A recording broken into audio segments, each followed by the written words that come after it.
Let's see here. So for topics, we've got Artemis 2 delays until March. Let's see here. Artemis 2 delays for launch. Where'd my thing go? Artemis 2 delays. Blue Moon 1.5 lander. New Glenn may be restarting their upper stage program, and they might be kind of serious about it. There is a very small chance that SLS will launch during the day with sunlight. I've got some numbers on that. I don't know that that's a huge long topic, but like, boy, wouldn't it be cool if it launched during the day? I love night launches in person, but man, I don't want to. And then I know Ryan is excited about the crew access arm being removed at today. So maybe we'll let Ryan talk about all of his excitement. Yeah. He's very passionate. He incredible amount of movement. Yeah. No, I'll give you some, since we're on the topic of American sports, I'll give you some inside baseball. So I have made an NSF video about there and about its future.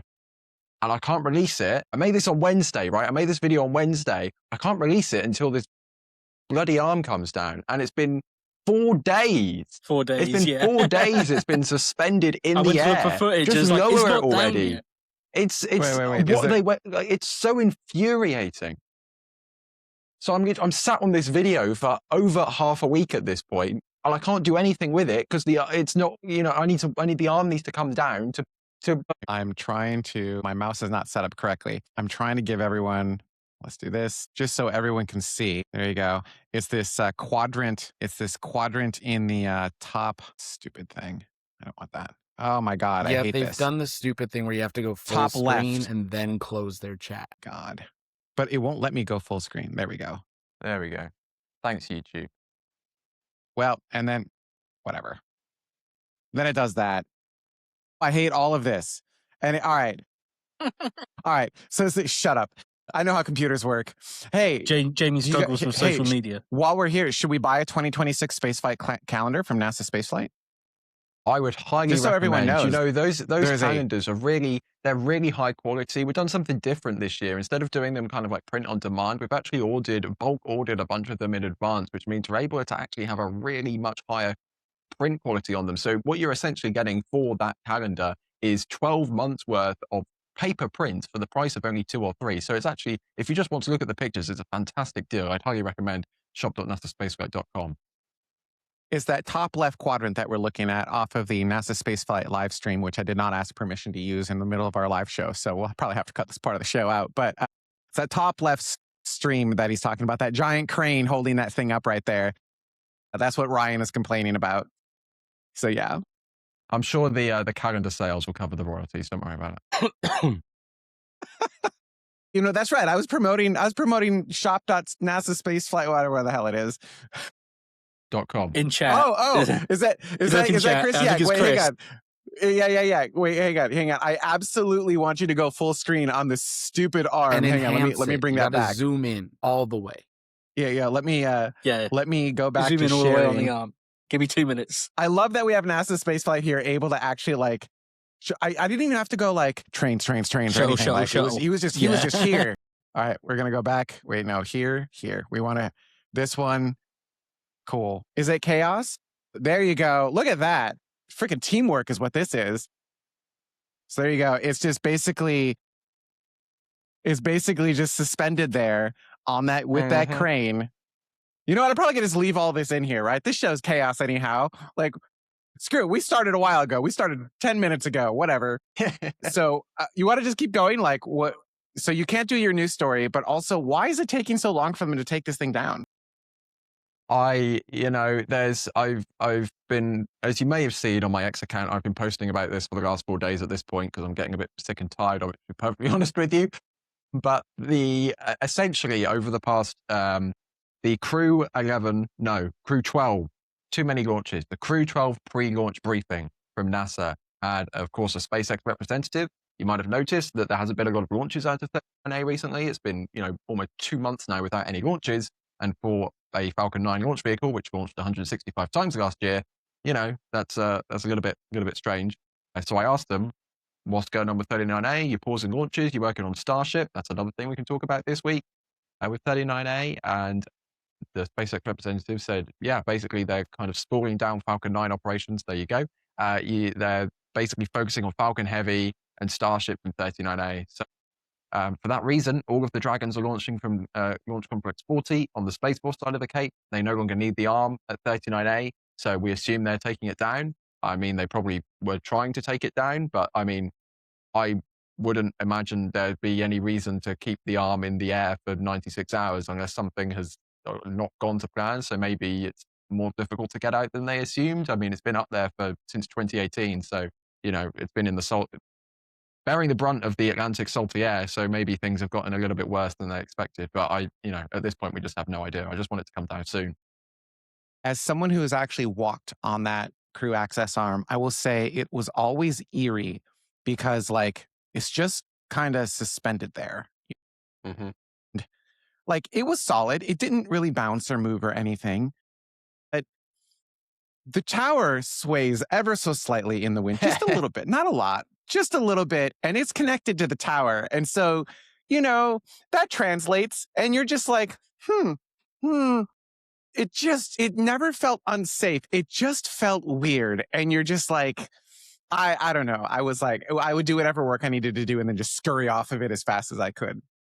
But yeah, I never walked on the one on 40, unfortunately. Not yet. Anyhow. Well, it must be better because it's the one they're keeping around. So, well, I think they just want, I think they just 39 to kind of move over to Starship, which, hang on really quickly, just so that we can have bragging rights next week. You and Zach both have to pick Seahawks or the New England Patriots, because then you get bragging rights next week if you're correct. We were picking a winner? Oh, yeah, you're picking a winner. Seattle's closer to home. I So don't you're have a picking coin to Seattle? toss. Yeah, I think I'm going to have to go with whatever the other. Where is the other one from? New England? Seattle or New England? Well, the New England is closer to me geographically, so I guess if we're going by that logic, then I'll have to go for that one. Okay, give me a second. Whoops.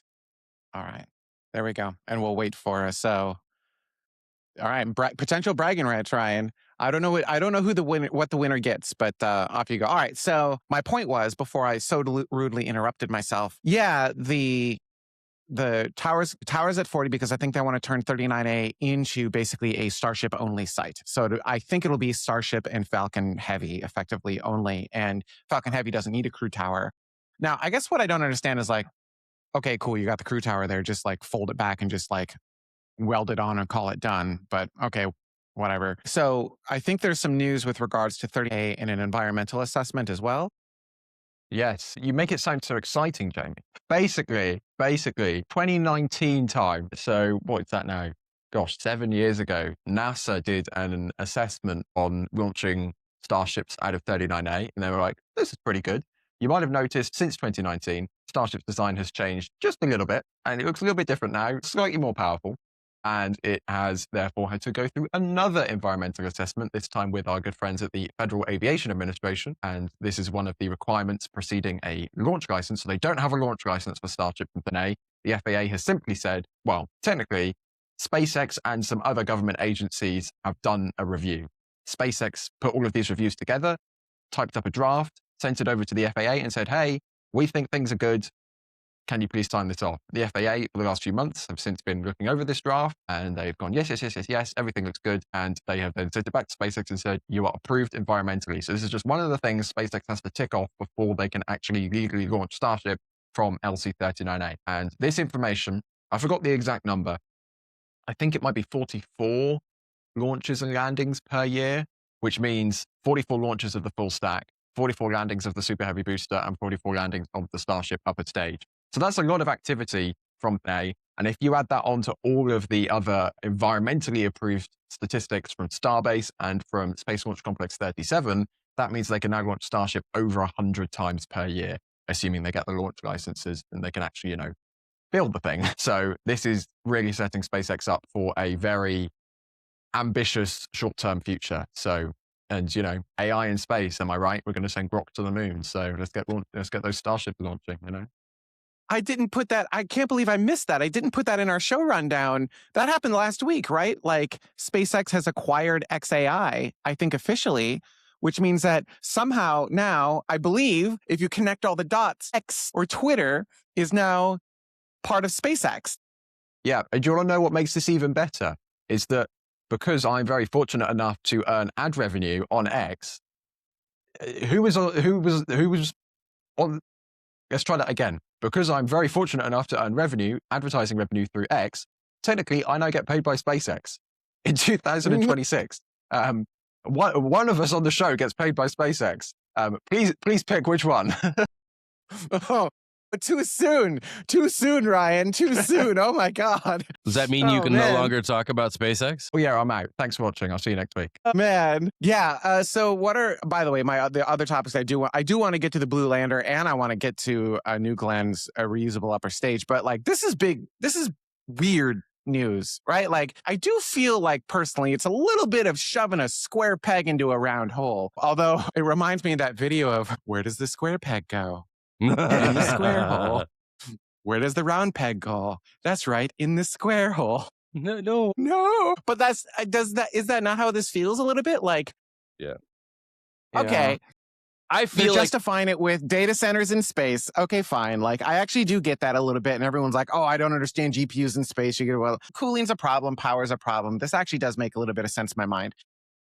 Or it might have not even data centers, just a content distribution network that's part of the Starlink satellite constellation, right? Because then you could, like, it's the ultimate CDN, in my opinion. So, like, that makes sense. Like, that makes a ton of sense to me. But like xAI. Yeah, I have to say, I'm not entirely convinced at this point. I'm still 50-50 on whether the entire AI thing is actually our future or whether it's just another bubble. I understand the propositions with solving the electrical and the thermal concerns with, terrestrial data centers. But again, it's just, we have Elon Musk, we have Eric Schmidt, we have so many people working on we have NVIDIA, we have so many people pointing towards data centers in space. Eventually, I am pretty confident someone is going to do it. Whether it actually works or not, thankfully, it's not going to be too long before we find that out. But I'm still not convinced at this point. I think the acquisition is, I think it might have been maybe an Elon brain thing that he just kind of did. But yeah, we'll just have to wait and see. I feel like AI is a bubble, and there's a bunch of things that are going on and a bunch of use cases for which it is being used immorally, for which the legal ramifications have not yet played out. And when they do, there will be a bunch of things that will have been outside of the law. And I'm not sure how we can get that toothpaste back in the tube.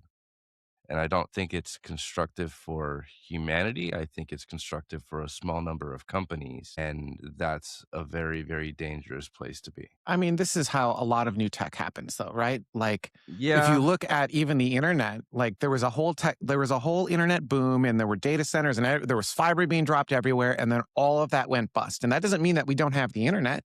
Doesn't mean that all of that went away. It just means that like all of those huge bets did not pay off. The way that they thought it was going to go did not pay off. And then it just kind of shifted into what we have today.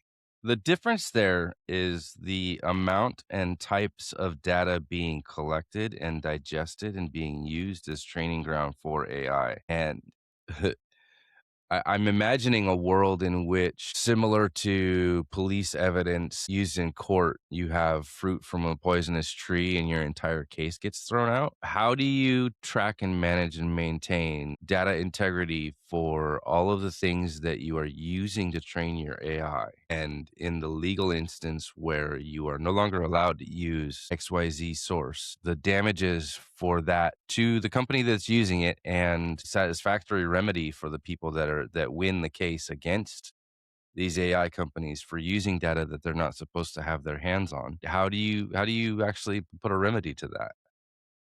So as an example, there's an actress that sued an AI company for using her voice to train their AI for, I don't know, some mapping software or something like that. And she filed a lawsuit, and the lawsuit said she won the lawsuit. She never gave permission for them to use her voice. And they had another generative AI voice that sounded exactly like her. And they're saying, this is the best we can do. We can't untrain it. We can't not use the elements of your voice. And, you don't get the remedies that you deserve for the lawsuits that you won. Facial recognition software. You're going to unrecognize faces? Well, that was creepy. I got to tell you. So I went to... Well, and I like want, data breaches for addresses, for voting records, all the stuff that it's being used for now. Are you going to unlearn that? How are you going to ensure that you're actually getting a remedy for that if you win a legal case? well, and then it comes down to like what level of permission do they need? I think that comes down to like laws and whatnot.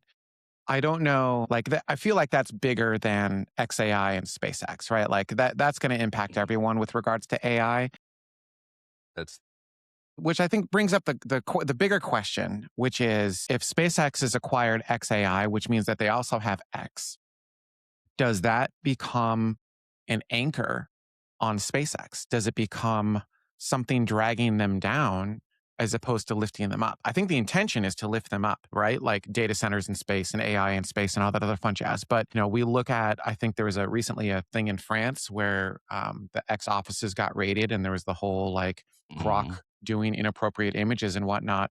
Well, that's all SpaceX now, Yep. right? You So you own the benefits and the detractors. You own the legal liability. yeah, Yeah, yeah. because of that So Grok stuff, there was a genuine proposition from government ministers to ban the X platform in the UK over the Grok indecent image stuff. But So that's I SpaceX get now. that. That makes sense. Yeah, of course. What they were using it for was, and this is the horrible thing, is like we're saying Grok is doing this horrible thing. It's the humans that are doing the horrible thing. The Yeah, humans are 100%. prompting it, right? And so there needs to be any tool. I mean, what's the difference between a rocket and a missile? The direction of travel, right? The pay, Like you can use these two, the payload, yeah, the the payload, payload. right? You can use these things There for is no good or other for there is no evil. other difference. Yeah, yeah, yeah. Like you can use any of these things for good or for evil. It's our choice, not the technology's choice. The technology doesn't understand star star, not yet. Maybe star star. Like, what do you think? You've been pretty quiet. Like I like AI. SpaceX is an AI company and a social media company now. How do you feel about that? I want to be your friend. Don't come for me. No, I think AI is a bubble, like a couple people said in the chat, that in its current state, I don't think we've really recognized where it'll go. I wonder if the whole data center million satellite constellation is almost SpaceX looking at like another option of Starlink, of a major revenue source to help fund some of the bigger things they want to do. Like if they launch that, can they compete with Amazon's data system and things like that at a different level that Amazon's not going to be able to do? Probably for Amazon's generally a few years behind SpaceX, but they're catching up. I think it's really weird how fast AI has come into play. Flying down to the US, this is the first time my passport didn't leave my pocket to actually enter the United States. I had to show it 5 times to board my flights, but everything government related, the passport didn't leave my pocket. And that was weird, especially with, it wasn't just like, oh, approved. It was, oh, hi, Zach, are you coming back in the country under your I visa for work? Oh, are you coming down for the launch? Yes. Okay, have a great day. Okay, bye. What? Like, this is weird. So I think personally, like those sides, I've seen that with cruises the last few years. You come back into the US, it's facial recognition, you come in. I think there's avenues that it's going to make life easier. I think we're walking this fine line of where is the boundary of privacy of information. And I don't know, we have decided as a humanity where that line is. Like, do I own my face? Well, I do stuff online. I do stuff on the internet. I put myself out there. Anyone can watch it. Well, doesn't that mean AI technically could be allowed to watch me? Can I say AI can't watch me when I say everyone else can? So I don't really know. I want a robot. I'm excited for a robot. I use AI daily. I didn't say that a year ago. I think it's kind of insane how quickly it's become part of our everyday life. We use AI for this show, Yeah. right? The edits will all happen in AI. The shorts will all be generated by AI. The transcript is generated by AI. Like there's a whole bunch of AI that is actually being used right now in this show. I think the AI is actually also helping to do speech detection and speech enhancement right now. Well, like Jared Isaacman put that video out a couple of days ago about some of the changes he's trying to bring to NASA. I threw that in AI and got the transcript because NASA didn't provide us a transcript or a press release for it. I didn't have to sit there and hand type out exactly what he said. It took 30 seconds and I had it. I think those case uses, I'm excited to see what it does and I hope it becomes easier. Yeah, there's going to be issues where people misuse it, but I think, like, I don't want to dive into that whole topic, but kind of what you said is it's the people that are using it. It's not the AI itself. There's many other things in the world that could relate to that same concept of, is it the product that's the issue or the way people use it? We haven't figured out those other issues. I'm not sure we're going to figure out this one until we kind of address all. Well, There's it's always lags, right? The law always lags. But there's a lot of Fourth Amendment violations that are going on that people aren't addressing. For example, flock cameras are being used to watch your car, and they have the ability to read not only your license plate, but the color of your car and what kind of wheels you have, and your face in the vehicle, and what the bumper stickers on the back of your car say. And if they're posted every quarter mile in a grid across the city, they can track you real time. They have snapshots, and that data is available unsecured in many cases to anybody that wants to look it up. There's flock cameras that are pointing at a playground, so you've got kids playing, and you can notice patterns of when they're left alone, or you can notice when a woman is jogging on a trail by herself. Like, there's a lot of issues with that, and we're not even It- thinking about it. We think this is all good. No, I fail to believe that. But is that a humanity issue or a technology issue? Both. It's a law issue. It's a law issue because it's humans. Because This is technology. The technology is it does not care, right? It's all about what we choose as humans to use it for, which goes back to keeping this tied into space. It goes back to, will this harm or hurt SpaceX, right? Because you've got these laws lagging behind all of these things, and then we're gonna have to fight this stuff out. I'm gonna argue on your premise. It should not be whether it'll harm or hurt SpaceX. Is whether or not SpaceX will use this to harm or hurt humanity. I don't understand. I don't understand. I don't actually understand why they bought it to begin with. To make money. And if there's a use I don't know. case, if there's a use case for it that's amoral, that somebody's willing to pay a lot of money for, then SpaceX will make money, and then it will benefit them. Are they bound to use it morally? Are they bound to use it credibly? Are they bound to use it in ways that aren't overtly breaking the law? Or are they skirting the law just a little bit to be able to get as much out of it as they can in order to be able to make a I don't think that really describes SpaceX or xAI of like, oh, hey, we're just going to do immoral things just to make a quick buck. It really doesn't. I really don't think that. I think that just is assuming the worst in everyone. SpaceX and xAI and X are a lot more than just one person, right? They're a whole group of people. And that premise assumes that pretty much everyone there is amoral and that no one is going to actually try to do anything to stop any of it or come out and say anything. And I don't see that as a viable premise. I really don't. It's going to come down to people will abuse systems that they're given. We see this time and time again. And then the law has to catch up. The law will eventually catch up. And then those things like, insider trading as an example, right? That used to be legal. I don't know if you guys know that like you used to be able to do that. And then people were like, okay, this is bad. This is not okay. You should not be able to do this. You're taking advantage of people. And so then, and it wasn't the system that was broken. It was the people that were broken, right? The people were taking advantage of it. And right. So then they made insider trading illegal. mostly. Yeah. But I mean, again, laws lag, right? And no system is perfect. I also think the speed that they responded to the possible law changes in the UK also show that they are watching what people are saying and the rules that are coming on. Because if you went and looked at Grok's media page, don't ever do that. But if you did that 2 months ago versus today, it is a very different maturity rating. It's still not great, but it shouldn't have been on the internet 2 months ago with what it was. And like they've implemented those rules that the UK didn't have to ban the platform. So I think they are listening and looking at that. But that again comes down to platforms rules versus law rules.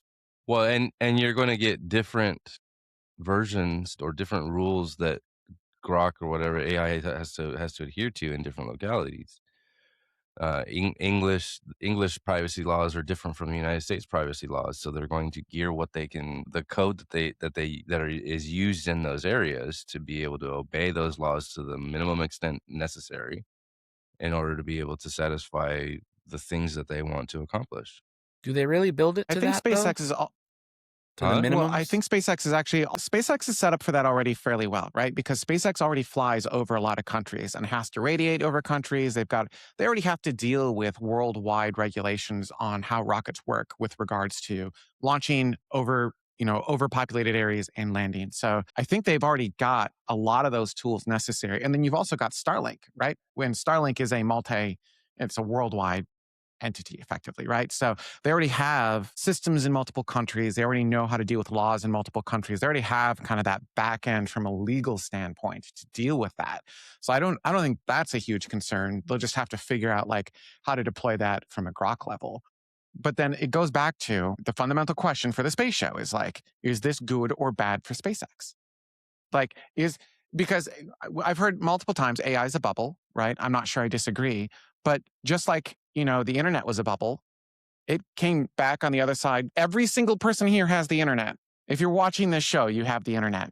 It is a core part of our life. Who's to say that the AI bubble won't pop and then become something anew, Okay, just like the internet? so then in what regard are you asking if it's good or bad for SpaceX? Is it good for SpaceX financially? Eventually, I would say probably not. The internet bubble popped, a bunch of people went broke, everybody kind of coagulated, and now there's far fewer Yeah. players.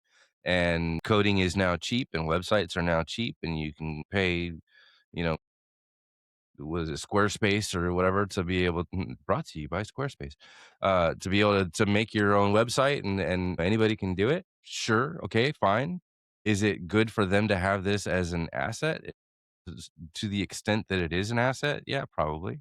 I would argue that they were probably using it well in advance of this being made official anyway. So the AI that kind of powers Grok, it being another Elon company, I would imagine that they've been using that for engineering and research and legal It's purposes hard. for a long Yeah, it's period of hard. time.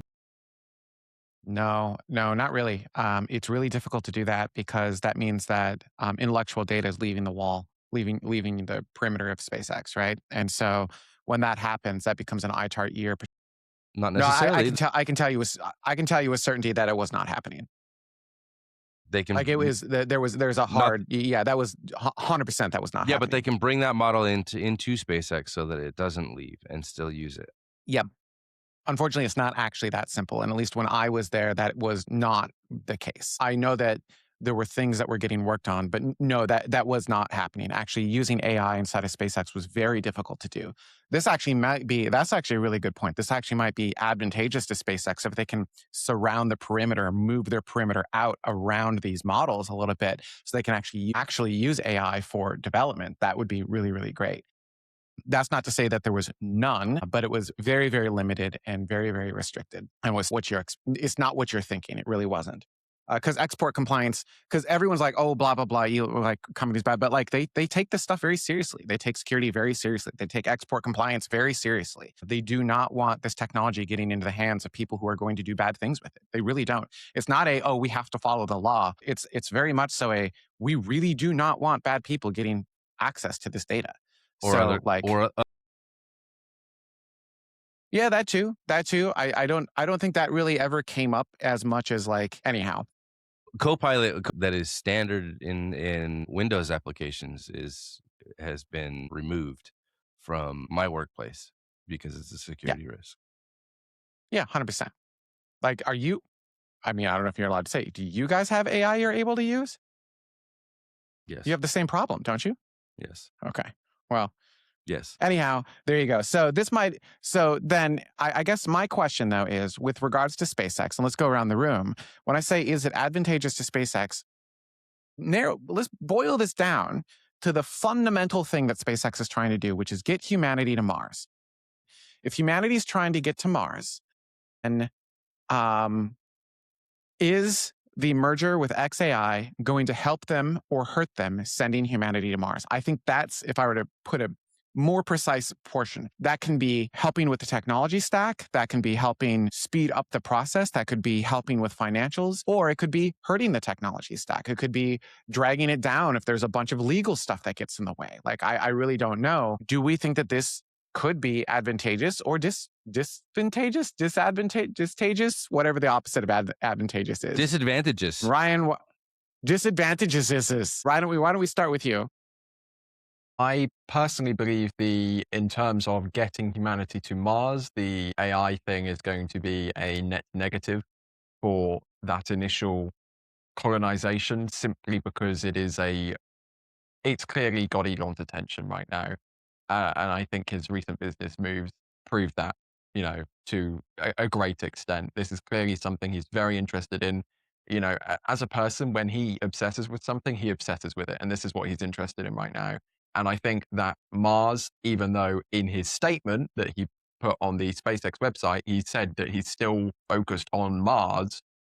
There's also another fact, in addition to this new AI stuff, which he's really interested in, which he says Starship will be launching all of these million satellites. He's also now taking a much, much greater interest in the moon. So even though I think moon first is the right call, and I'm actually very happy to see Elon taking a greater interest in the moon, if the question is, does this impact humanity's destination of going to Mars? I think this is going to be pushing that Mars timeline. May last year, he was doing a presentation talking about how Starship will be going to Mars this year and then launching cargo 2028, humans 2030. I think if we're going to be focusing on AI, if we're going to be focusing on the moon to a lesser extent, Mars is definitely late 2030s or even beyond at this point, because there's clearly a redirection of focus, at least in the short term. So you think it will delay Mars, not speed it up? I think it will delay Mars. Zach, how about you? I think it'll delay Mars, but I think it might enhance living and working in space in the long run. I don't think it's going to be immediate, but I think back somewhat to Artemis 1 and the tech demo they did on it, which is completely not AI at all, but using like the voice automation system to track all the sensors on the vehicle and stuff. And then think Star Trek. We're not at that type of AI yet, but in 10 years, if we have SpaceX leading AI development, could we be at that point that we have a Tony Stark, Star Trek AI, the universe works? I don't know. I would really love to just walk in a room and say good morning and everything turns on, but I think it'll delay Mars. I don't necessarily know there's going to be as much use for the moon other than as like in vehicles for stuff. But I think the long run, when we have these longer journeys and these longer operations that are going to mostly be automated. I mean, I've always been one of the people that thinks we need to have a base on Mars 2, 4, 6 years before humans get there. That's going to have to be AI. We're not going to have people sitting with remote controls trying to control them with a 20-minute delay. The only way to actually properly do that is going to be using AI. For day-to-day on Earth, we'll see. I mean, you bring up a really good point. Like, we all get excited for this optimistic sci-fi versions of the future, like Star Trek and whatnot. But like, those computers are all AI. If you take a step back and look at what those computers were, that's AI.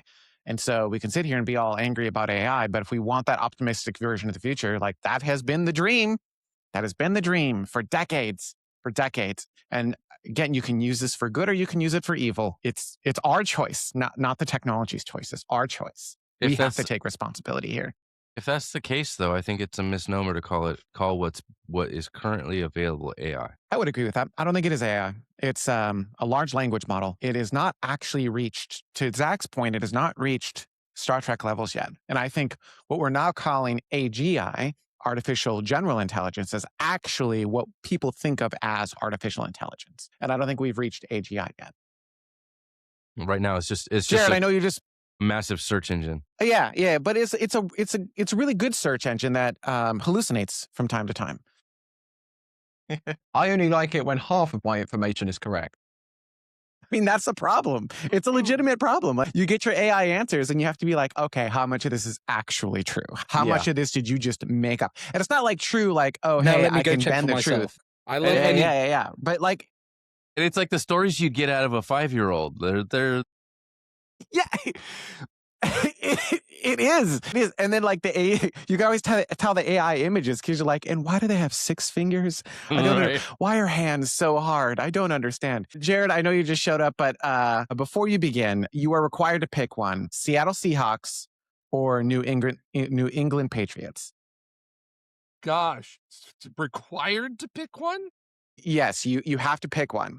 Because usually when it comes to the Super Bowl, I'm rooting for the plate of nachos to arrive in front of me. No, you have to pick a team. Everyone else tried to do that too. No. They were like, oh, the commercials. Oh, Pepsi.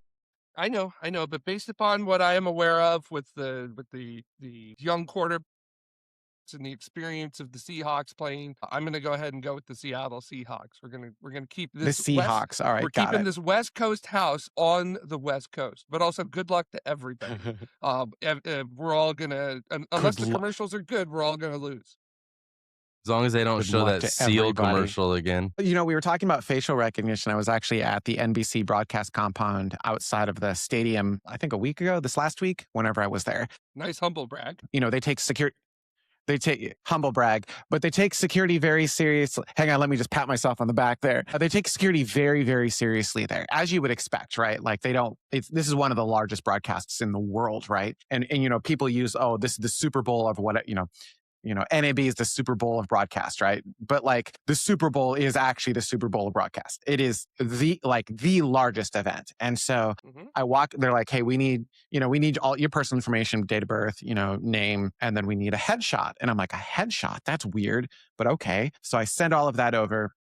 And they're like, yep, cool, pass the security background checks and whatnot. And it was all very, very fast. And then I show up and they've got those screens that like take your picture. And I swear to you, you didn't even stop. Like I walked in front of it. I turned my head to look at the screen and it just went, welcome, Jamie. Please proceed forward to get your pass. And I was like, oh my God, it was creepy. I didn't enter anything. I didn't do anything. And I barely even looked at the screen and it immediately knew who I was.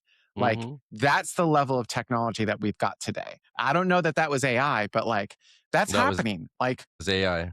But it was, and it got it right. Right. And it was everyone that was there. It was super efficient too. So you can be angry at it, be like, oh, hey, like you're tracking me. But also it was, you know, all of these other systems are so inefficient. This was extremely efficient. It knew exactly who I was. It made sure that I was allowed to be there. It tracked me throughout the compound to make sure I was going into areas that I was supposed to be going into. Anyhow, maybe that's an after dark conversation. Okay, Jared. So Seattle Seahawks, that was the first question. The next question is, will acquisition of xAI be beneficial to SpaceX's mission or detrimental in your opinion, long term? Long term, I believe it will be detrimental to it. It's, as Ryan mentioned, going to be splitting focus on Elon, who is who, whether you like it or not, is a driving force at SpaceX. And yeah, just I don't think a lot of what xAI has done is, I mean, it's got a lot of power. It's not necessarily the bleeding edge of what you can do with the technology. There's also a lot of legal issues that are occurring with it right now, which I don't know if we talked about that on the show or not. A little bit. Talking about France. There's some pretty nasty stuff that's being done with it. And a very big component of that too was that xAI as a company said, hey, we're going to allow nasty stuff, and then tried to pull back on it once it was publicly understood with that. Which, you know, that's just skeevy to the max. But to me, this is all being done to help try to sweeten the SpaceX IPO that is supposed to be happening. And once IPO happens, SpaceX becomes beholden to shareholders, and shareholders are not going to care about a mission to Mars.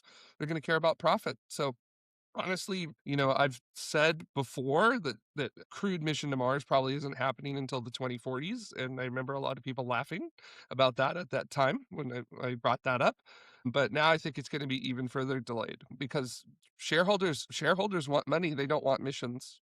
And a Mars mission is not going to really be a money-making mission unless you can figure out some sort of way that nobody's thinking about doing missions to Mars at the moment. So yeah, I don't foresee this being any sort of a positive for it. Almost, I don't want to call it a waste of time, but you know, if your primary goal is to make human a multiplanetary civilization, and you are doing things that are not moving you forward on any degree to do that, then you are wasting your time. And while we got you, can you add like probably 12 decibels, maybe 6 decibels, 6 dB worth of sound? 12 is a bit much. You think it's 12? All right. I should have gone with my gut. 12 dB, add 12 dB.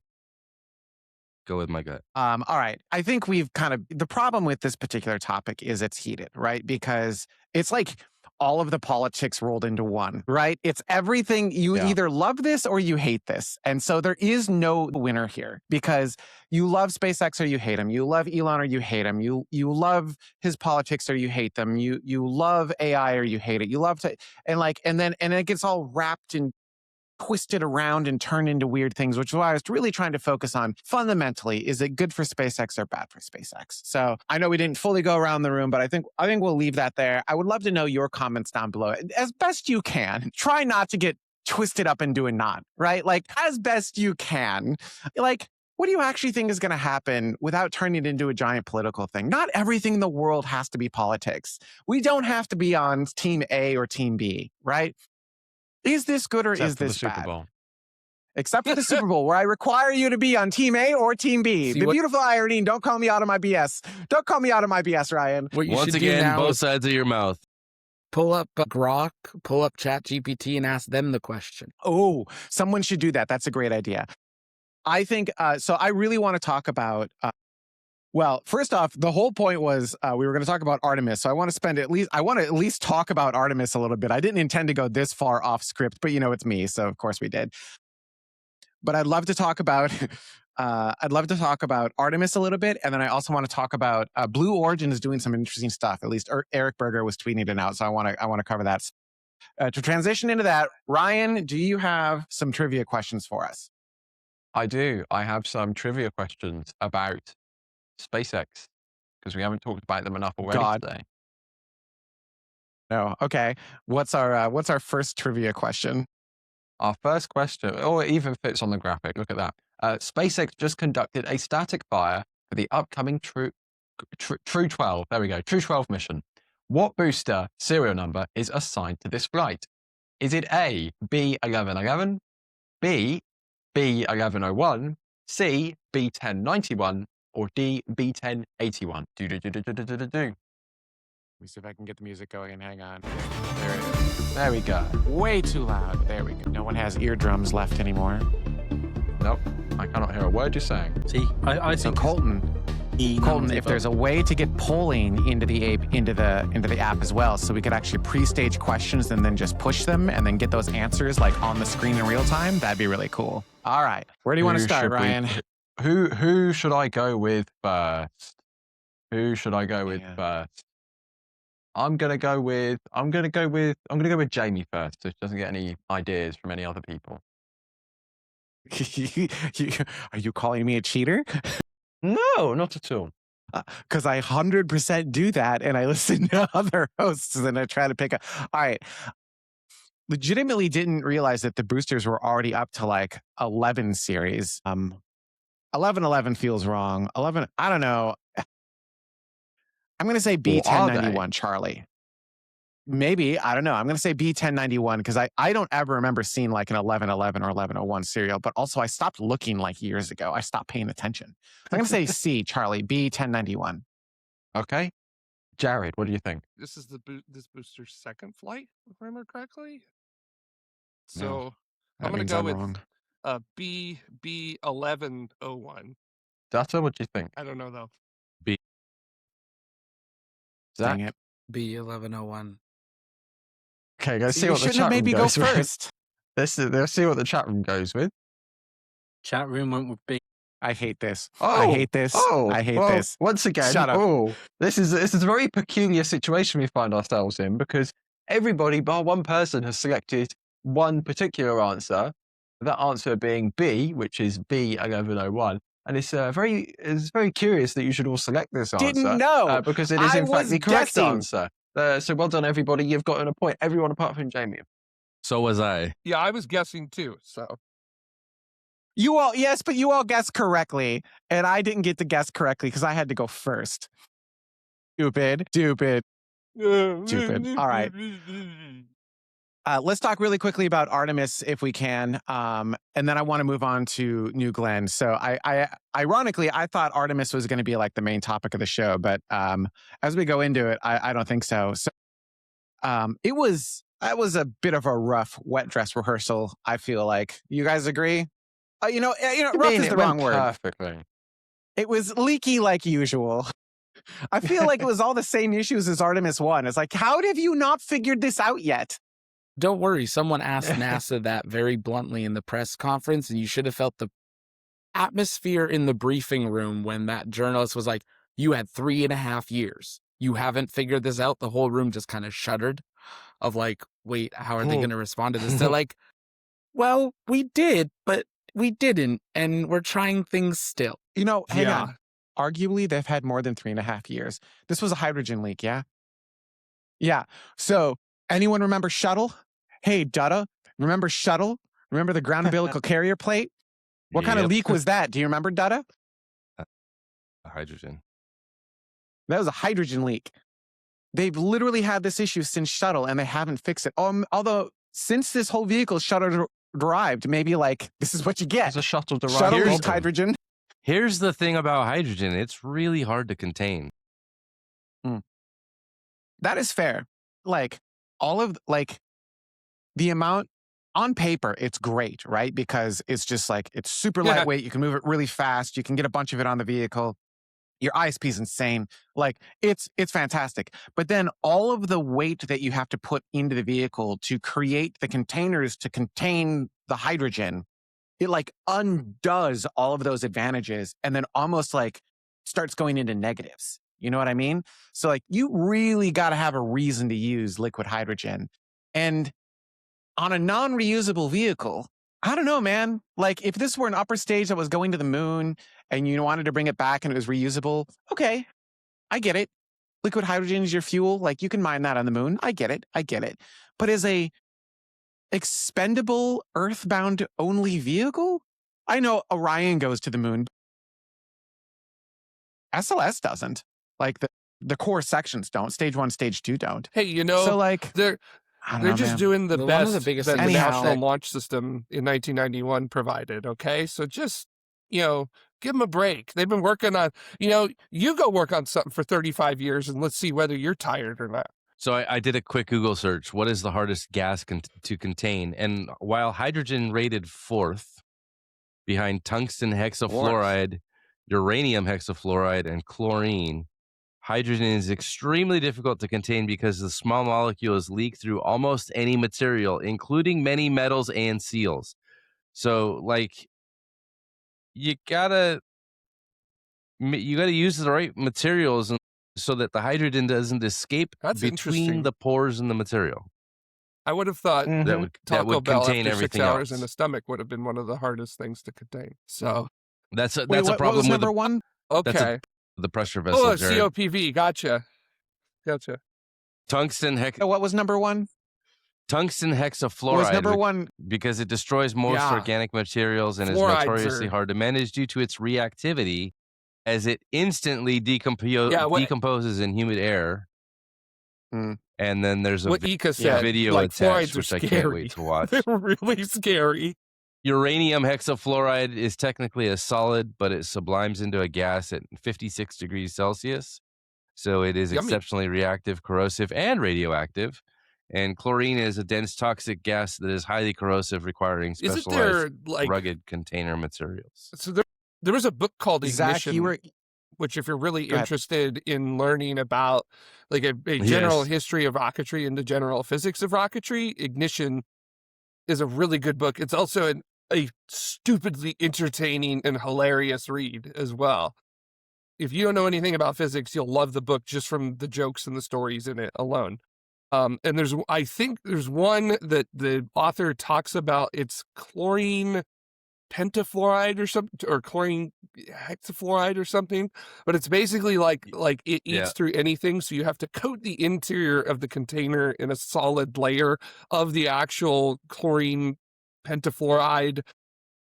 And it reacts with everything. And he says the best way to handle it is just with a pair of running shoes. So, fluorides are really scary and really hard to contain. And just basically, if you've got anything with chlorine and fluoride together, just, it's been nice knowing you. So, Zach, you were going to say something.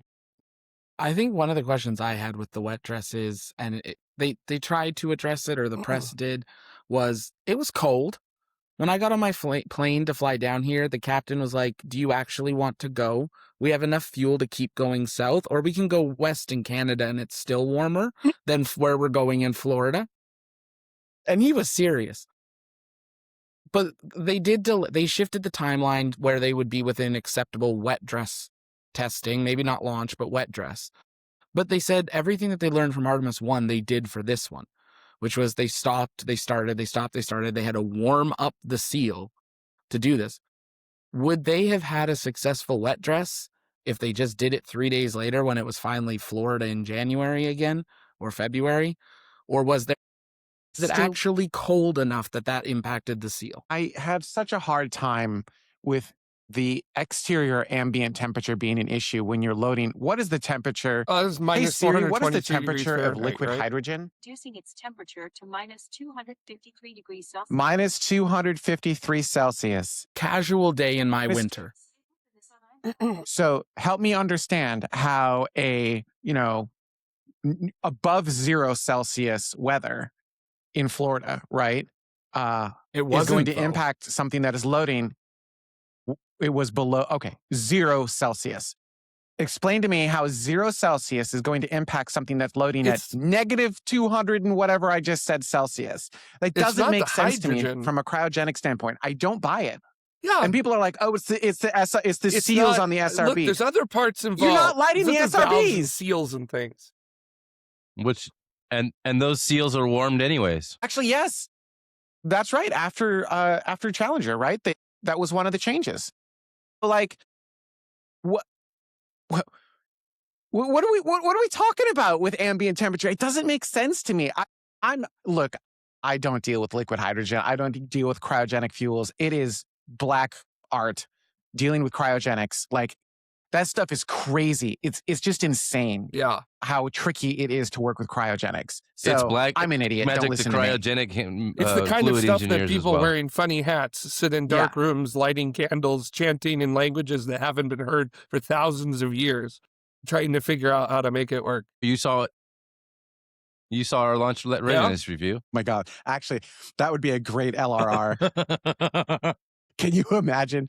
So, yeah, I can. I've been there. point is, leaking hydrogen again, and I get it. It's very hard to contain, but also your NASA do better. Like, not to be a jerk, but like, you're supposed to be the best in the absolute best in the world. If you're going to be leaking, then pick a different fuel. Like, maybe you shouldn't have used hydrogen. Just saying. All right. That was Congress's And you can't. decision. The thing is, you can't. You can't. Yeah, that's fair. That's fair. You can't change it now, right? Like, you can't just switch an engine to methane, right? That's not how that works. So they are now launching no earlier than March, which means their next available launch window starts March 6th, and that's at 8:29 p.m. Eastern time. And someone said, oh, hey, this means that we might actually get a daytime launch. And so I looked it up.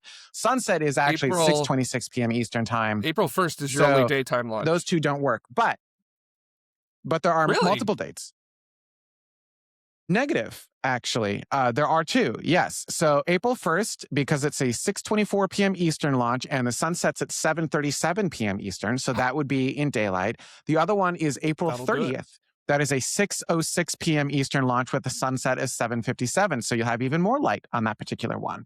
So, and then you go right back into late nights again. So yeah. So those two would, like, if we get a April Fool's launch, imagine that one. Can we not? Like, God, the conspiracy theorists would love that, right?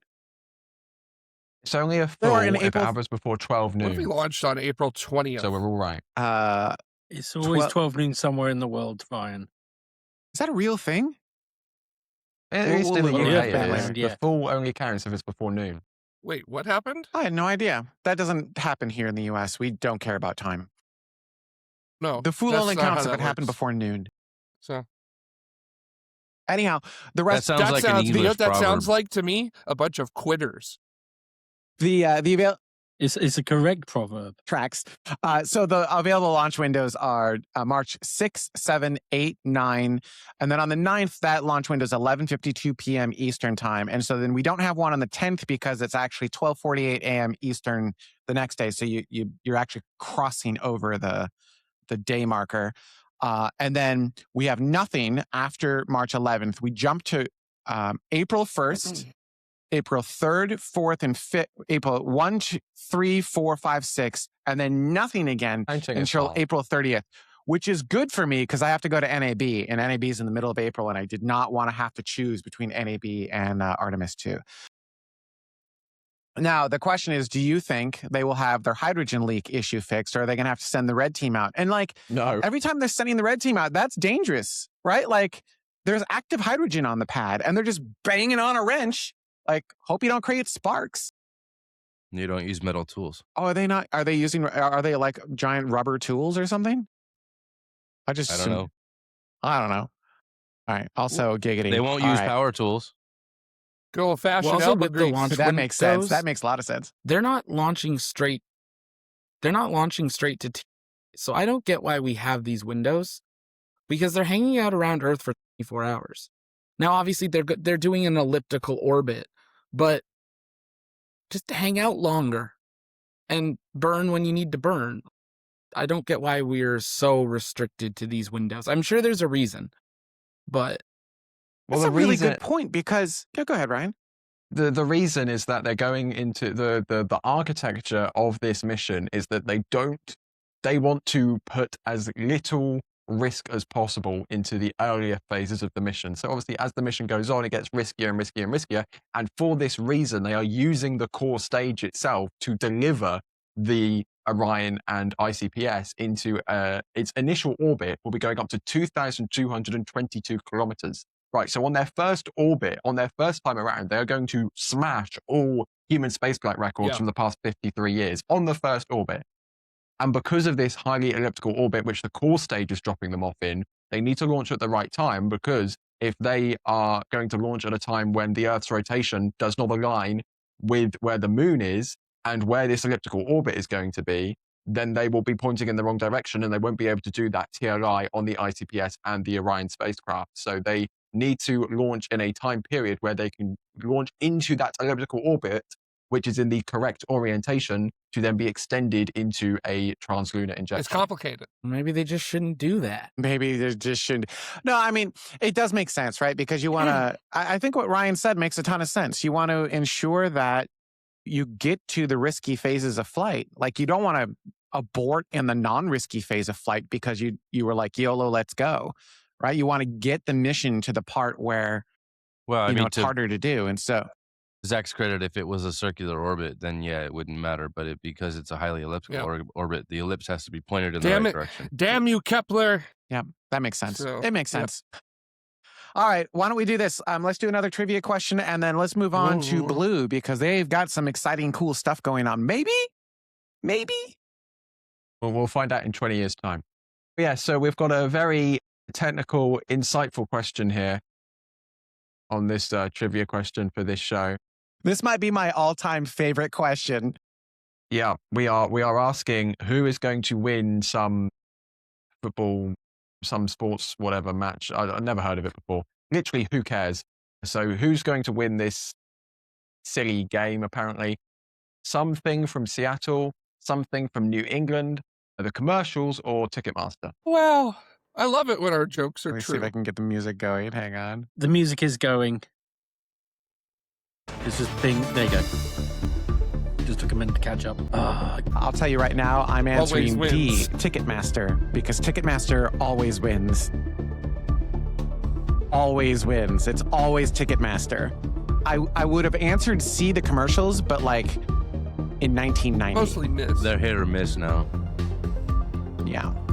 They're mostly miss. I don't think they don't really hit, right? Jamie's already provided an answer, Ticketmaster, so I'll go to the top, which is 100%. Jared on my Ticketmaster is screen. winning this year's Super Bowl. What are you saying, Dutta? Ticketmaster. Is this going to be unanimous? What do you think, Zach? The lawyers that Pepsi and Coca-Cola will both hire. D, Ticketmaster. Yeah, is the sweep Ticketmaster? What did the chat room say? The chat went for Ticketmaster as well. Okay. Fantastic. We'll I feel find out like next we week don't who's even need to correct. wait. No, we don't even need to wait. We already know that it's Ticketmaster. Can I just right? Like point everyone something knows out Ticketmaster won. real quick? Wait, hang on. I just How want much to money? point out that all of the Americans have chosen Seattle, and all of the Brits have chosen Patriots. So just in case anybody's paying attention to the. Well, I mean, they've I'm made just it to looking the for Super the Bowl like 12 maximum times and irony they've won effect 6, here of so- Brits choosing Patriots. So I was forced. That's I was put into. because I was pressed Sure. to provide an answer. I had no other choice, Jared. So simply by the fact that this team is apparently located Yeah, 'cause geographically closer to me, it's where that is most- how I came to that decision. I have no mean- interest in this. I do not care whatsoever. Like, they could delete the Super Bowl from history. It would not impact my life in any way, shape, or form. In fact, it would probably be beneficial. to civilization as a whole, right? That's It's completely pointless, waste of everybody's time. And I look forward to, losing a lot of followers on X. That's Look forward to seeing that because there on isn't the a sports Space. team called the Traitorists. No. That is us. Well, that The would be us, right? treasoners. That'd be us. Yeah. Treason. Yeah. That's us. All right. I'm let's gonna move argue on. that the winner is not actually Ticketmaster; it's NBC. Oh, I don't know. NBC had to pay a lot of money. Also, I did look it up. It sounds like Ticketmaster made nearly $500 million in ticket sales from this Super Bowl. So, and I don't The think cheapest NBC ticket is going to was make like $500 million. $4,500. Maybe. But like I don't. Like I could go to. And That's how like much and do that the doesn't include commercials like their cost? luxury boxes. And how much could do the go to, commercials like- cost? They're millions. They're I millions. can get season tickets at Dodger Stadium for that much. But they I'd also- go to like 80 games a year. Like what the hell? You know what you can't see What? at Dodger Stadium? The Super Bowl. All right, let's move on. So Blue Origin, there were a couple of tweets from Eric Berger. The first one is, can you stop? I'm getting rid of it. I'm getting rid of it. Let's see if I I'm can- trying to. There we go. Cool. So this is what Eric Berger said on X. He said, I'm hearing that internally Blue Origin is moving aggressively towards an interim Artemis landing solution that does not require refueling. Blue Moon is being called like Blue Moon Mark 1.5. And they were just recently talking about like Blue Moon Mark 1 sort of thing. So this could be interesting. Is this a play by Blue to kind of like shove SpaceX to the side and be like, YOLO, we can do it all sort of thing? Question mark. Or am I not understanding what they're doing here? I think there is the potential that Blue Moon Mark 1.5, if it is to become a thing, could be a more advantageous play to the politicians who seem to believe that we should be going for we need to get there ASAP right now. We need to be there. Why are we not there already? Let's go. We need to go. When are we going? We need to go right now. Are we going right now? Come on, let's go. Compared to the other approach favored by some people, which is let's develop on-orbit refueling, let's create a sustainable approach, let's create an industry which can support itself financially without the need for government to be pouring over billions upon billions of dollars every year. So I think it could be a play in that regard. The Blue Origin wants to snub SpaceX for that contract. If we go back to 2015 of Jeff Bezos welcoming Elon Musk to the Rocket Booster Landing Club, if Blue can get there first and then Starship HLS lands afterwards, and then I'm 100% expecting that tweet from Jeff Bezos at Elon Musk, welcome to the Lunar Landing Club, right?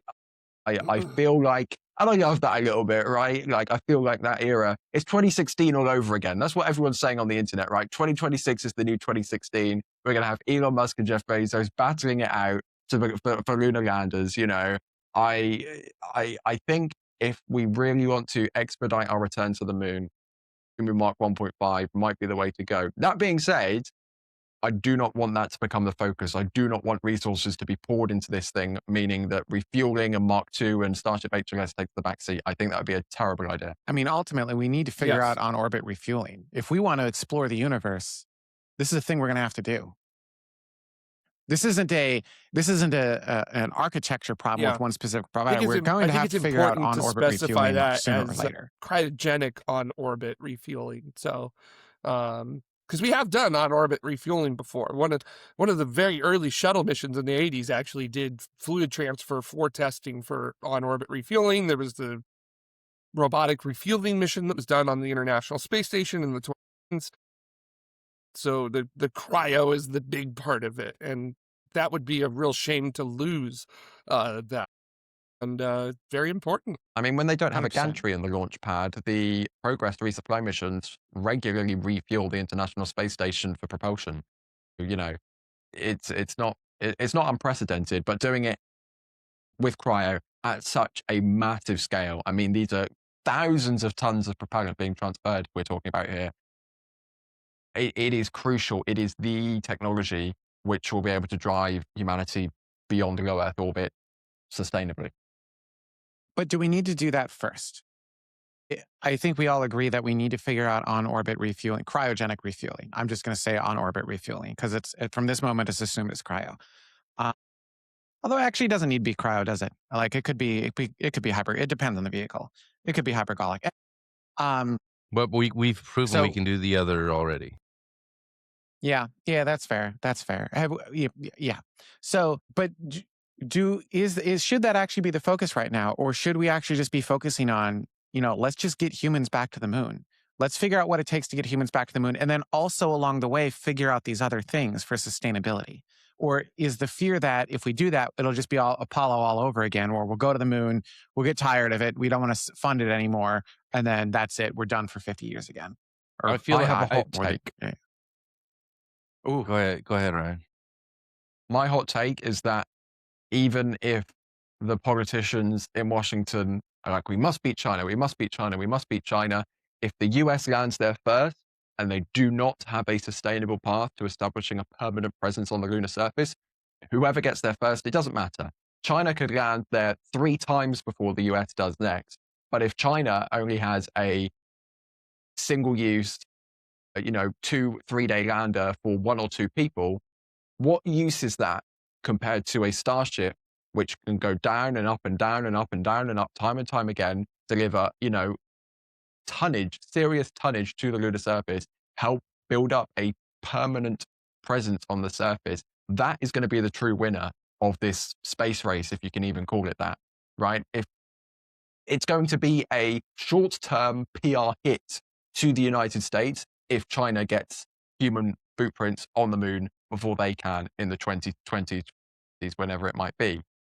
The long-term prospects, however, it is doing sustainable presence, and you just can't do that with a Blue Moon Mark 1.5 or an Apollo architecture. You just can't do that. So I really, But you can't do it with Starship either. Starship doesn't go up and down and up and down and up and down, though. Not from the moon. Right? That's not the architecture. I feel like this is a bootstrap for Blue to make good on getting entry-level contracts from government to be able to go back and forth to the moon, because they think their actual blue moon is going to take longer than they initially thought, and maybe they don't want to cede that ground to SpaceX. Well, if Blue Moon is going to take longer, this is a more advanced version of Blue Moon, is it not? Weren't they it's saying an intermediate step. It's an intermediate step? As opposed to it's above Mark 1, right? It's Mark 1.5. Yeah, but it's below Mark 2, and Mark 2 is the human lander. Mark 1 is the cargo lander. I see what you're saying. So when I was a kid, they had radio controlled cars. It was basically the controller and a long wire that went to the car, and the batteries were in the controller, so you could drive around, but you had to walk behind it. Like, the cryogenic refueling is the ability to cut that cord. And this is like, I'm just saying, we haven't done it, we haven't figured it out, but that doesn't mean I don't want to play with a radio controlled car. But you do. I know you do a little bit. You do a little bit. Train. You want to like. Yeah, the trains are in that cabinet, actually. Okay, I think my point is, like, all of this sounds great, although the cryogenic on-orbit refueling does not enable the architecture that Ryan just said, unless we're talking about Blue Moon. But like Starship, as far as I know, it goes to the moon and then it's a one and done. It is not reusable in any way, because it's a liquid methane vehicle. Right? The initial Starships will not be reusable, but who's to say that when we have an established lunar presence, the Starship will not be able to be a reusable lunar lander? Starships haven't proven themselves to be reusable yet. Neither has Blue Moon. Yeah. Also, yeah. So if you're looking I fundamentally agree with your architecture, right? We need to have something that can go uppy downy, uppy downy, uppy downy, right? And then like a Aldrin cycler back and forth, right? All of this makes sense, but the uppy downy from the moon. I'm excited to read the transcript, the AI transcript from this show. The uppy downy from the moon. Where you started 7 sentences? Yes, me too. The uppy downy from the moon, that should be a liquid hydrogen vehicle, should it not? Like, you're going to want to be able to refuel it on the moon. How are we You're going to bring your fuel from the Earth for Starship every time? That doesn't make any sense. I've already figured this out, because when we have the biodome on the moon, everyone's going to want McDonald's, right? And for that, you're going to need cows. So you use the cows to produce the methane, and once they have produced the methane to refuel the Starship, you use the cows to make the McDonald's. So you Yeah. feed everyone and you fuel your rocket. It's a win-win situation. All Hold this on. is going to be there on the first trip, huh? Hold on, let me run that Yes, through Grok yes. and McDonald's make sure is that that's sponsoring a Artemis 3. good way to do it. We'll figure this out real quick. So where the 250 Do it. logos on the SRB Don't do it. are You're going gonna to get naked golden cows. arches. Exactly. We're launching cows to the moon. I think what you were saying, Ryan, about like the PR of it, I honestly wonder if that is almost more important right now. We're going into a pretty heated midterms. We've got a big election coming up in a couple of years that no one really knows where it's going at this point. And NASA needs funding. All of this needs funding. We need something on the moon. Like the number of people I talked to landing at Orlando while we're in a wet dress rehearsal for a vehicle to fly people around the moon that had no clue that we were possibly 8 days away from launching people back to the moon was unacceptable. And I think, Jamie, you said it last week or the week before, all media has failed this. And it's because most media doesn't care. And they're not going to care until we actually have a crew TLI'd going. And then suddenly the world's going to go, oh, this is actually important. Being out at the press site, NBC and CBS have had buildings there probably since Apollo. Suddenly, last week when we were in the middle of a wet dress rehearsal, they needed to be fully renovated for the first time in 25 years. So they actually look nice again because they don't want ugly buildings because then it looks like they forgot about NASA. And like they had huge teams on the outside. I think that's Well, where they forgot about NASA. Yeah. Well, I think that's where Blues play. I mean, Jared hasn't said it word for word, but he basically implied, someone give me a lander that's ready, you get Artemis 3, we'll figure out the legalities and the contracts later. We need the moon. And Blue was like, So I bet. like Jared. Yeah, and Blue Origin's Yep, like, we'll do it. yep. And now SpaceX 2 weeks later is like, okay, we're going to focus on the moon now too, because we don't want to lose our contracts. I really don't care who's getting there. I've said for years, Artemis 3, or at least for last year, Artemis 3 is not going to be Starship. It's too futuristic of a vehicle that it's going to be ready and trusted in time for that. And I think that's where the 1.5 Blue Moon is something so... I think the everyday person can wrap their head around it because it's like new generation Apollo. We can understand it. Where something like Starship is, oh, we're going to land a skyscraper? No, we're not. Like, it's so wild of an idea. And I think we need that PR to get the public excited, which will... I think the election should have involved the space race this time. I'm really hoping it's a topic at least partially next time. Because I don't think it will be. I don't think I it don't will think be people either. care. Not unless China beats us. And I mean, Russia had to beat us the first time at a few things before the US got its acting gear, so does That'd be that... the positive play. China beats us with a tiny little tin can and beats us, beats the United States with a tiny little tin can. And then, oh, look, we next week going to be landing a skyscraper on the moon, by the way, guys. You saw what China did? Yeah, don't worry. We've got a skyscraper landing on the moon next week, which is going to be able to deliver 10 times, 100 times the tonnage to the surface. Don't worry, guys. I made those numbers out of thin air, but like is the ultimate PR win, if we're talking about PR wins, China gets there first, everyone's like, oh my goodness, the US is falling behind. And then 2 weeks later, SpaceX lands a skyscraper on the surface of the moon. I think if China's... It won't be 2 weeks later. It's not going to be 2 weeks. I think if China's going to do it, and it sounds terrible, the US needs to lose so bad like they lost to the Russians before. It needs to be something that it is a gut punch to the American society that everyone's like, we want multiple % of our money redirected and figure this out with whatever company. And I don't even know how that'll work with all the commercial companies being involved in it now, because it's not going to be a NASA vehicle. And I think there is a high chance, I mean, we've seen it in Congress the last couple of years, there is a high chance China beats us at this rate. We only know what we see by leaked photos and satellite imagery. We have no idea. And I mean, I said for at least a year, watch Blue Origin, we knew nothing about what was happening in New Glenn. I said, watch when they start opening their garage doors and rolling stuff out. And here we are 3 weeks possibly out from reflying a New Glenn booster. What's China doing? Yeah, still blown away by that. It's so incredible that they're able to do that. Like, kudos to to Can I Blue throw Origin for something that. out here Like, what an that incredible feat. we all may not want to hear, but it's something that I hear on a daily basis in working with the public, talking about space flight and things like that. Okay. So Yeah, do it. in the general consensus of the public, the idea of going back to the moon is not something that matters to most people. Most people are looking at it as a rehash of Apollo. And even then, with Apollo, it was Apollo 11, Apollo 12. Ooh, Apollo 13. That's a bit more interesting, isn't it? Apollo 14, and then who cared at that point? And for quite a large number of people present, they have significantly more pressing issues in their lives than they do in whether we beat China or not back to the moon. And those issues are hanging very heavy over people's heads, as opposed to we need to beat a specific country back to doing something that is perceived to have already been done, one and done before. So most of my experience with the direct experience in working with the public and the lack of knowledge on the Artemis missions has come from two things. One is that most people don't care because they have, in their perceptions, much bigger issues to deal with at the moment. And unfortunately, on the horizon, the solution's not even on the horizon. It's over the horizon for most of us in terms of these big issues in our lives that need to be fixed.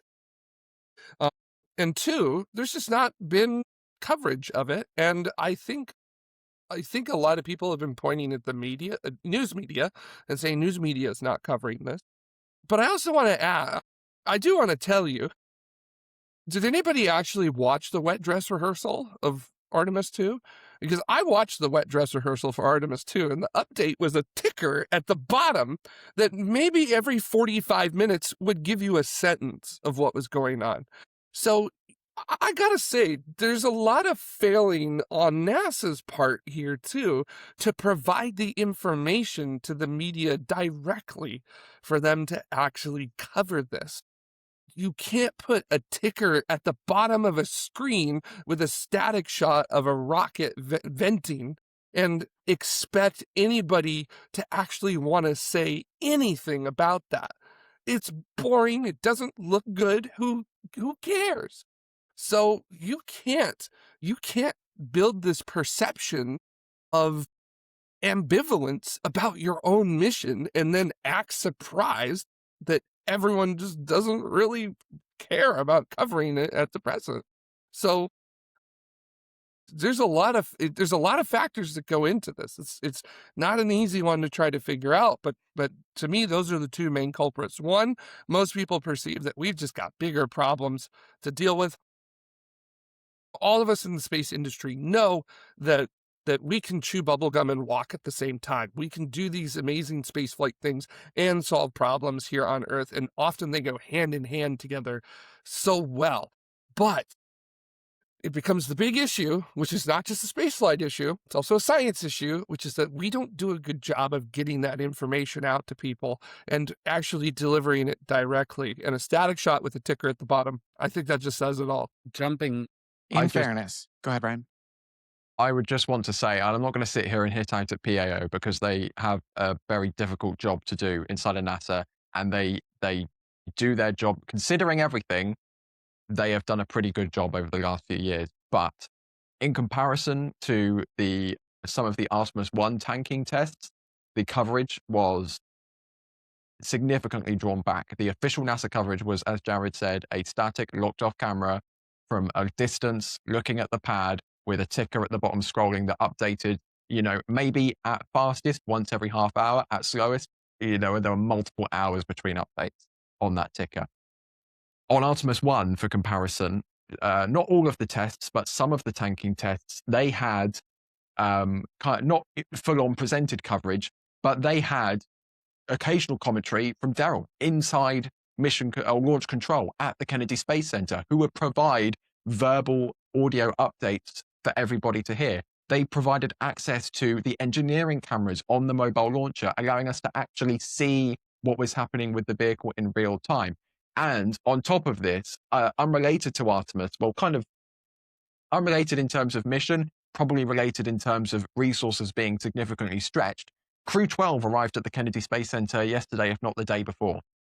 That arrival of the crew was the first crew arrival in the commercial crew program's history that was not open for the media to attend. Demo 2, Crew 1, Crew 2. In the height of the pandemic, media was allowed to attend that event. Crew 12, they were not allowed to attend that event. So I think there is a serious kind of stretching of resources going on here that maybe NASA PAO isn't able to fulfill simply because the funding isn't there, and simply because over the last year they've lost how many people to the RFIs, etc. Yeah, Yeah, 100%. I was just going to say, PAO is lacking on funding. They got hit really hard. So, not that what we're saying is wrong or that they can't do better, but like they got hit really hard. And so I know they've lost a lot of assets and a lot of resources and a lot of ability to do what they used to be able to do. And I think they're running on like life support right now. And hopefully Jared can go back and fix that. But unlike who was the NASA administrator Bridenstine. that I was worried about, but actually ended up Bridenstine. Yeah. So Bridenstine understood the necessity for the media and for the PAO side, and he actually helped build that up quite a bit. I don't know if Jared understands that. I hope he does. I truly don't know. I don't believe I would say Jared... this is an argument. Go for it, David. This is an argument for having multiple dedicated social media accounts and things like that, where you can focus on one thing. To Jared's point, there's not a lot of air left in the nightly news cycle to be able to highlight stuff like this recently, but have it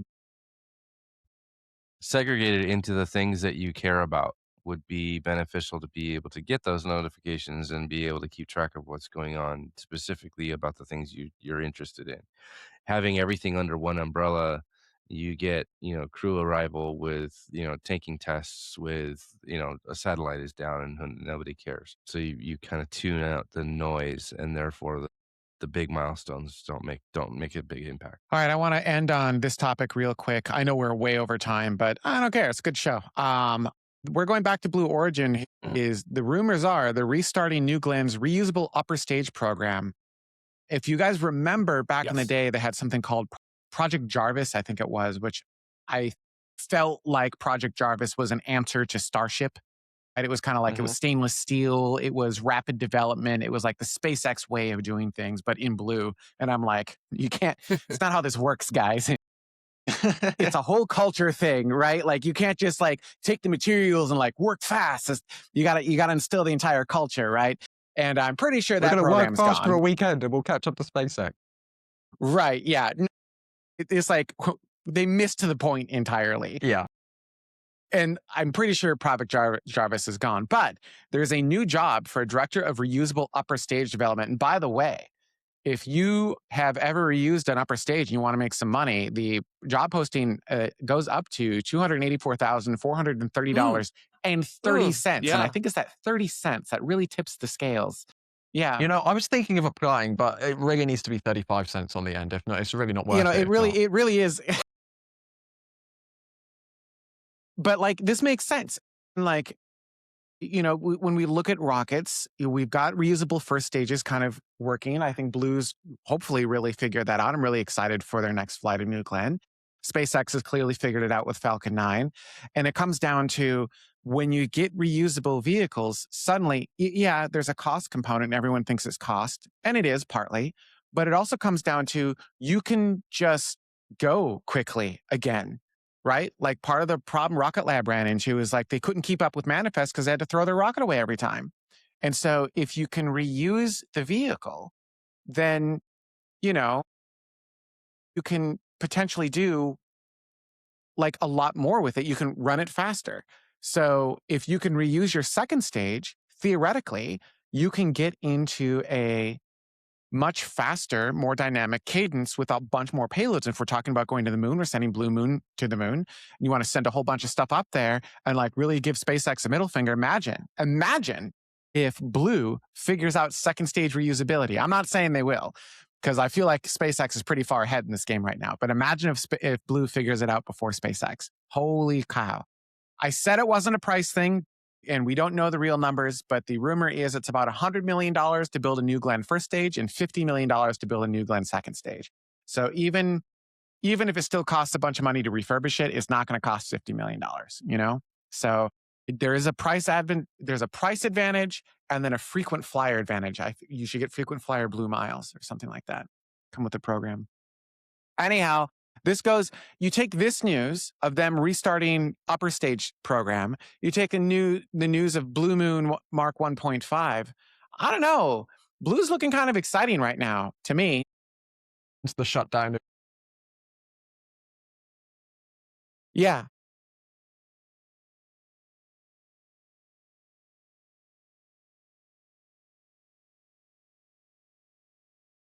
Oh, they've already got a they second are, stage like- reusability program, don't they? New Shepard. Actually, we talk about liquid. I'm harping on. You need liquid hydrogen at the moon. What's New Shepard use? Also, hold up. I don't feel like New Shepard leaks. Well, maybe it does, and they just don't tell you about it. I have to say, on the New Shepard webcast, there have been, like, literally every single one, there has been a suspicious amount of holding time. For And, like, weather. this is not for weather in West Texas. I mean, this is the sky is surprisingly blue origin. What's for weather? Okay, Well, for weather. Hydrogen Don't and worry about oxygen it. does make water. Well, New Glenn. The really interesting thing about New Glenn is, with a reusable upper stage, it's already a really powerful rocket. It doesn't look like it at liftoff because I feel like it's got a thrust to weight ratio of 0.00. Right? Like it lumbers off the pad so slowly, and you're like, oh, please keep going. Please keep going. It's just But- a dramatic exit. That's all it is. I mean, it's a really is. unit It of really is a rocket, dramatic so it's exit from the going, pad. It's going. It's moving. It's just really big. We're not used to consistently big rockets like this. Fair, Ika says, fair. I mean, it's even compared to Falcon Heavy, this thing is massive. Ika says a fan goes a long way toward keeping H2 levels in spec. That's funny and probably true. So do sparklers, right? They just have just SLS should just have like permanent sparklers going off or something. Everywhere. Found the leak. It's over Absolutely. there. Oh my God. That'd be entertaining if nothing else, right? It'd be entertaining. I'm really excited Mhm. I'm really excited for where Blue is going with all of this. I'm not a big fan of the joyrides to space. Like I get that they're a necessary evil to like learn some stuff, and I get it. But like New Shepard's a pretty cool platform. I think, turn it into something that you can use on the moon, figure out how to mine liquid hydrogen and liquid oxygen from the moon, which you should be able to do. And you got a pretty powerful architecture, and they've got a lot of that Yeah. kind of figured out already, especially like the engine to and me- whatnot. So like, I don't know, like they're making you some could- pretty big I- moves towards the moon, and it's really exciting. I want to know what meetings took place, because 2 weeks before they suddenly went, ooh, hello moon for everything. They were talking about building multiple other launch sites globally and multiple more launch sites at West Texas. Like it was supposed to be this big global expansion of bringing New Shepard kind of the world, at least the early talks of it, which I think many of us that have followed the program, whether we like it or not, were surprised that we weren't at the point of having a New Shepard a week. It works. Build 10 boosters, build 10 capsules, start cranking through people and bring in some money. But now all of a sudden, There's not it's, customers for that, Zach. they say they have There are 2 to customers 3 for that. years of backup customers now on New Shepard that have already paid. Sure. But 2 to 3 Exactly. years So of if they're backup only customers when launching you 6 launch times once a month. year. Yeah, exactly. Right? Would the you could turn that idea into 3 be months that worth of because you customers if you have all launch of every these week. vehicles and you're flying them consistently, that you're driving the price down so much for operations and other stuff like that, that you then do begin to open up your customer base and you have something that allows you to stick with it? Like, is that kind of the idea? Kind of like with aircraft. Here's my back hot in take. The airplanes back in the Hot golden age of take. aviation, it was very much for the rich, and then all of a sudden they started figuring out how do we cram more people into a plane, and then next thing you know, you've got the ability to do that. So, I mean, back in the day, no. An airplane back in the day went to a different yeah, destination. It wasn't like you would take off and just land right where you started, right? I mean, maybe a few of them, but yeah, fundamentally, you would go from point A to point B and like, oh, I got no, here from airplane. That is not what suborbital space is doing. And this is why they're failing. It is, if they want to succeed with suborbital space, it has to be point to point. It has to be I don't know. point I A to think a point lot B, of the not point suborbital A to space point flight A. is thrill seeking and experience based. And to me, the suborbital space flight is almost the millionaire to billionaire version of I'm going skydiving today. So, and people seem to love to go skydiving. There aren't enough millionaire billionaires that want to do that on a consistent basis. And once you've done it, like, okay, cool. Like you're not going to have a whole lot of return viewers, listen to me, return flyers. Like you'll get some, but like if you want suborbital space to succeed, it has to be point to point. Like point to point space travel will revolutionize travel, fundamentally revolutionize it. Imagine going from anywhere on the planet to anywhere on the planet in 90 minutes or less. Right? Like, I don't want to be in a metal tube for 17 hours going to Australia. I want to do that in 90 minutes or less. That is going to be a huge deal. Suborbital spaceflight isn't it. And I fundamentally agree with them refocusing on orbital spaceflight, because if you can get there, you can turn that into all of the things, especially if you can get second stage reuse going. You open up so many amazing things in space by getting that going. And you're right. There's not zero audience for this, but it's so limited and it's so niche. And it's like, it's for billionaires only, which means like people are just going to frown on it and get like hurt. And like, it's going to degrade space in the mind of most people, not enhance it. Are you saying it that turns Katy into Perry some- going to space degrades the vision of space for the general population, Jamie? I would almost Yes. say Katy Yes, Perry's I'm the saying reason New that. Shepard doesn't That's, fly anymore. I feel the global I think you might be right. the global perspective of New I feel Shepard so shifted when bad she was on. for everyone else who was on that flight, because everyone else on that flight, there were genuine reasons for them to be there, and they were great people and had essentially earned the right to have a seat on that flight.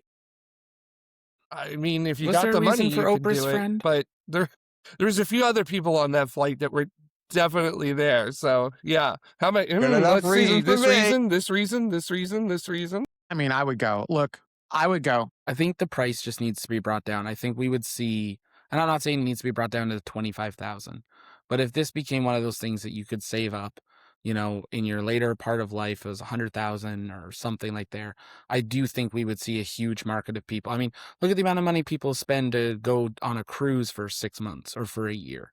They're spending more than what the targeted number for New Shepard was.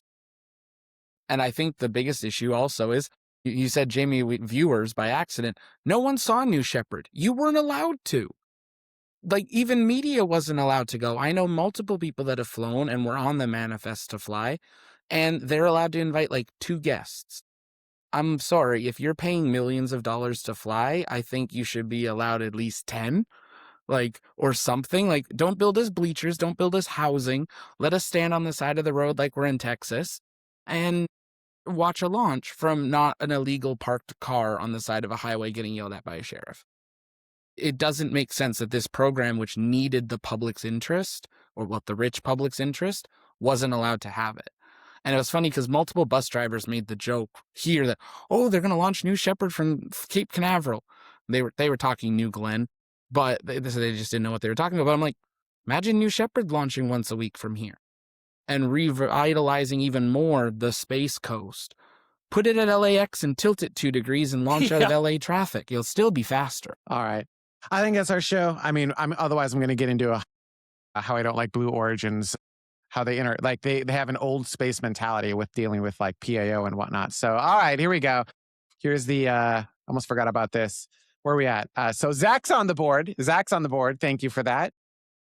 Wait, here, the chat is winning with 5. Dutta is in second place with 4. Yeah. Jared and I are tied for 3rd place. Mike and Zach are tied for last place. And I didn't find a way to take a point away from Ryan today, unfortunately. his questions were too perfect, which makes me very sad. Too good. Too good. He's learned my game that I'm going to nitpick every single word in his question until I can rip it apart, and I will find ways to nitpick it. And the best part is I can see the questions in advance. And so then I have a moment to go, I don't get to see the answers, but I can see the questions. So I have a moment to be like, how am I going to rip this apart today? All That's right. valid. There's points on the That's line. our show. That's our show. I'd like to thank everyone so much for watching, especially the members of Tomorrow who helped to make the show happen. Actually, no new members in ground support or levels above, although we did have new members in system support. So thank you everyone who became system support members this week. Every single dollar helps. I think system support is literally like $1 a month or something like that. I am looking at options for doing something outside of the YouTube membership profile. I was looking at going back to Patreon. The conversations with Patreon made me a little bit worried, so I'm not sure that's where we're going to go. I might do something on the Project Tomorrow website itself, and I still screwed up the bolding. Tiger, you're just like, congratulations for being Escape Velocity. You get that week after week at this point. I got to remember to take that off. And then, of course, we were going into After Dark here in a moment, right before the Superb Owl will be happening. So I hope you guys enjoyed this chaos of a show with all of the people. It was a lot of fun for me. Let's see. Will we see? Yeah, we'll see you guys next week. Have a good one. All right.